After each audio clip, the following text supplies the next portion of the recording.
Hi, welcome back to Exterior Trim at Sweenor University. Last week, we finished trimming the underside of our soffit here. We prepped up and put on our first piece of fascia. Today, we're gonna finish the fascia, and I'm actually gonna let the kids get hands-on and feel what it's like to trim out with AZEK.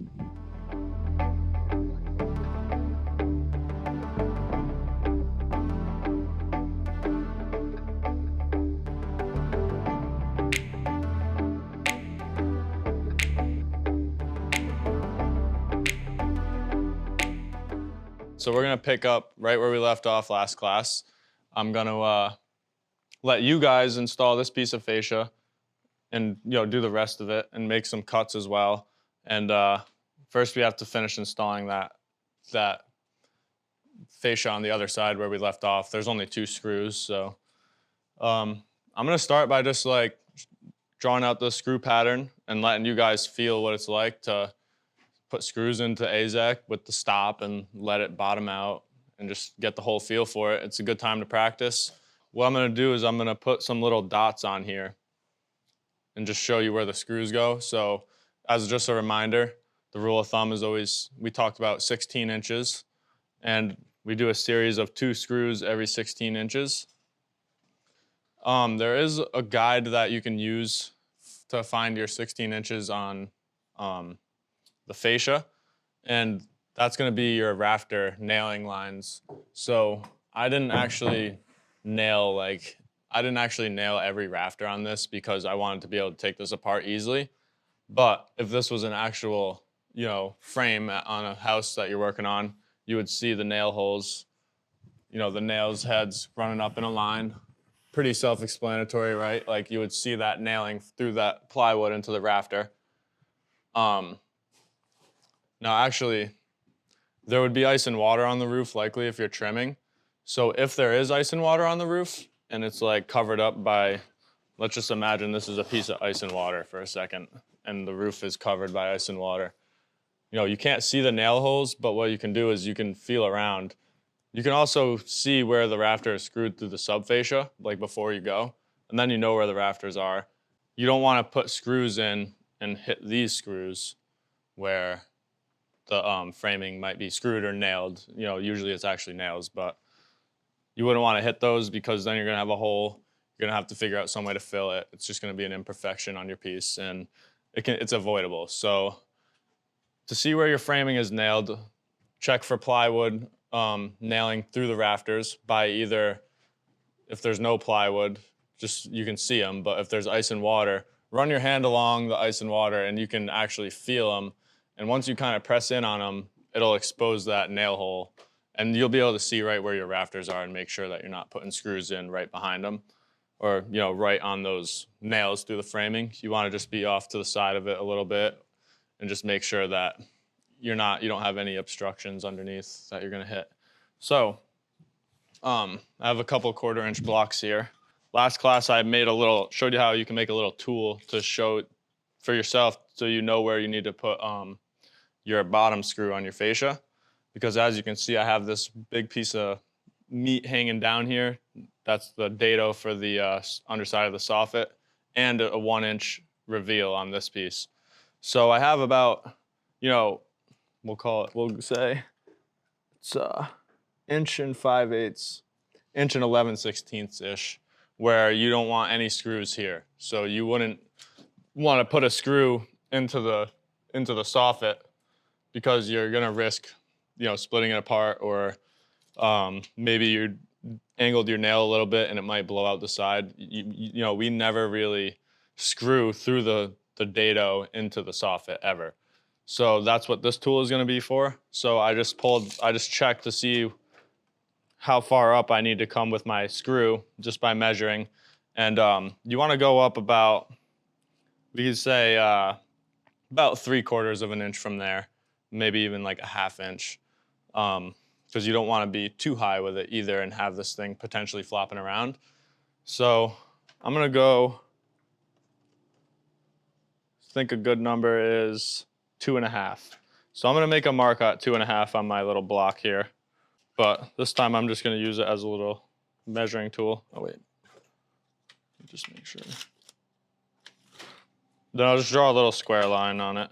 nothing like perfect. This is just for reference for your screws. So now I know I can just hold this up here and I can make a little dot right where I'm gonna put the screw. As you can see, I didn't make like a giant mark. The dot is gonna go away when I put my screw in. If you want a foolproof way, this is the way, just with a simple little marking tool.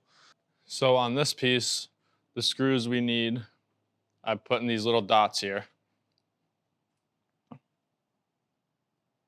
So in order to finish this off 100%, I know I need 2 screws at the weather cut and 2 screws 16 inches on center, series of 2 screws and 2 on the end. When we joined these soffits together, we used 3 screws on the joints at the corner. But here, I'm just gonna put 2, and the reason why is because you actually screw through the fascia into the outside corner again after you put these 2 in. So it wouldn't be necessary really to have 3 on there, so I'm just gonna use 2 because I'm gonna add 3 more anyways. So with that being said, who wants to be first volunteer to finish installing this fascia? Just make sure that as you start your screw, you set it straight and not at an angle. If you don't set it in nice and straight, then your bung isn't gonna seat properly in the hole. Now there is some allowance there. Sometimes you run into a situation where you have to use a little bit of angle. There's a way to handle it, but the AZEK felt tip on your impactor there does all the work for you. So you kinda, once you have it nice and straight, you can kinda just let it rip and it's gonna bottom out on its own. It's not gonna allow you to continue screwing. See how that happened for you? Nice and easy, and you don't really have to worry about over screwing it as long as you have a felt tip on there. You heard it go brr at the end because it just like essentially is stripping the head of the screw rather than driving it any further, which is exactly what you want to hear. That little brr at the end is like, it's good. You know what I mean?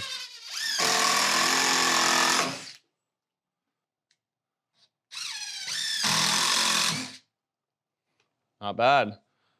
So, sometimes we're working in a fashion where it's like we want to just bung as we go.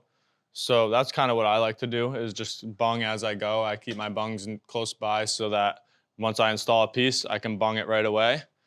So you can do that now. Now, you remember how we talked about how I like to leave my ends not bunged until I've finished up that corner. And the reason why is because you can actually take the felt tip off your impactor like this and stick it in here and extract these, not extract, but tweak these screws a little bit to bring them out some. If let's say that, you put your next piece on up here and it's not sitting completely level on this, so we can actually check to see for that with our torpedo.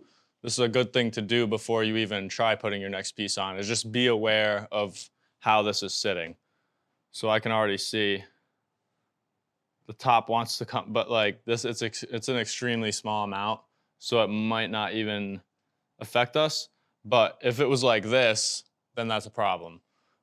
I always like to take out my torpedo and just see where I'm at. And you can also hold your torpedo on your subfascia before you put the piece on, because whatever the subfascia is doing underneath, once you screw it down, this is gonna be doing the same thing. Makes sense, right? So if you were actually gonna continue this scarf joint, you can call this a scarf joint or a weather cut, is what I referred to it last time. You might hear either or terminology from whoever it is you're working with. So a scarf joint means the same type of joint, and a weather cut is also the same one. So just a refresher, with a AZEK weather cut is always a 45-degree bevel. So that's what I have here, is a 45 cut into this. Another 45 could lock right into that. If I was gonna continue this, you would leave these bungs out also until you get your next piece in, tweak them and make them sit nice and pretty with each other. And then you could bung it once your joint, looking pretty how you like it. But because we could just pretend that this is the end of the board and we can bung it.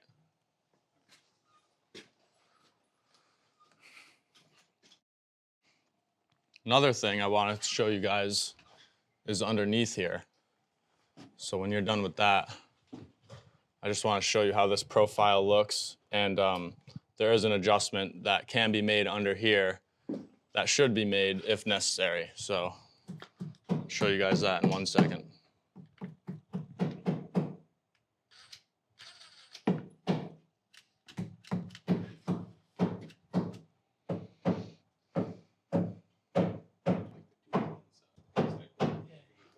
So if you guys take a peek under here with me, you can see right here where my fascia, where the dato is kissing up against this soffit. It's nice and tight right here, but right here I'm gapping a little bit. I have a small gap. What you can do in this situation is just take your felt tip off your impactor, which is what you're gonna do if you need to get at a screw ever.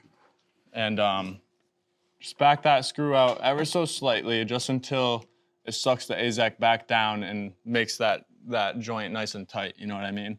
So just doing this on this one screw is probably gonna do the trick. See that? It didn't take much at all, and it really tightened that up and made it look a lot better. So you don't wanna skip that step, you know, and that's why, as I was saying last class, why I leave these bungs out until I get my fascia on, because it makes my job easier. I'm not gonna have to extract a bunch of bungs if I wanna adjust that line, which oftentimes, if you have a really long fascia, you know, they can be upwards of 40, 50 feet. And you wouldn't wanna have to extract like 40 bungs to adjust that line.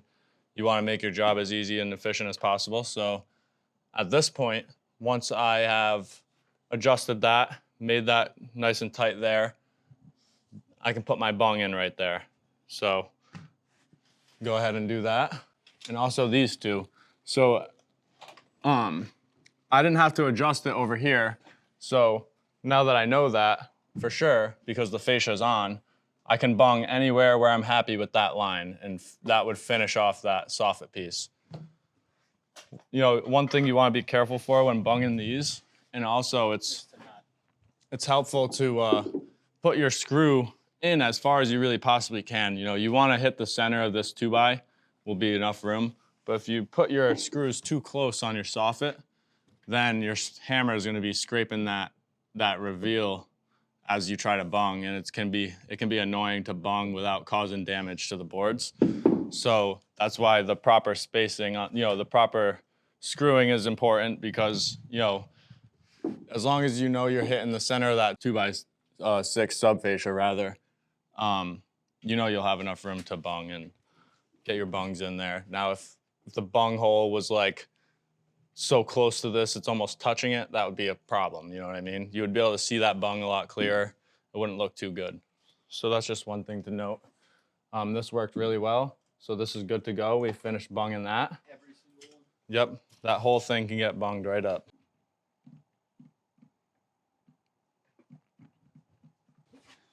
Yeah, those bungs can be a little annoying and tricky sometimes. Especially if they're like cockeyed a little bit. Yeah, exactly. Or if you like don't screw the screw in like completely straight. Right. But another thing I will note is if you know that you backed out a screw, you want to make sure that that bung is sitting completely in that hole. Because if you have the bung, head of the bung sticking out even a little bit, once the sun and stuff shines on it, it really reveals itself in the sun, and it's going to start collecting dirt and pollen and dust and whatever it is in the air, and then it's going to look bad. Yep, totally. Everyone on that soffit piece is good to go at this point. AZEK decking bungs, the rules are the same. I do know that AZEK decking has a type of, we'll call it a fake grain, because it's not actually wood grain, but it's meant to look like that. So when you put the bungs in, it's the same story. The head of the head of the bung has that same grain on it, and you actually want to make sure you line up the grain. So you wouldn't want to like cross grain them, and you definitely wouldn't want to cut that finish look off the top of the bung ever. That would never be like the way to go. I made the bung smaller without damaging the head, and now that would fit nicely into a screw hole that maybe I had to back out the screw a tiny bit. That's usually when you're going to run into a problem, is when you know you backed out a screw don't be surprised when the bung doesn't want to sit down in there flat, because now you've changed, you know, the depth of that hole to the screw.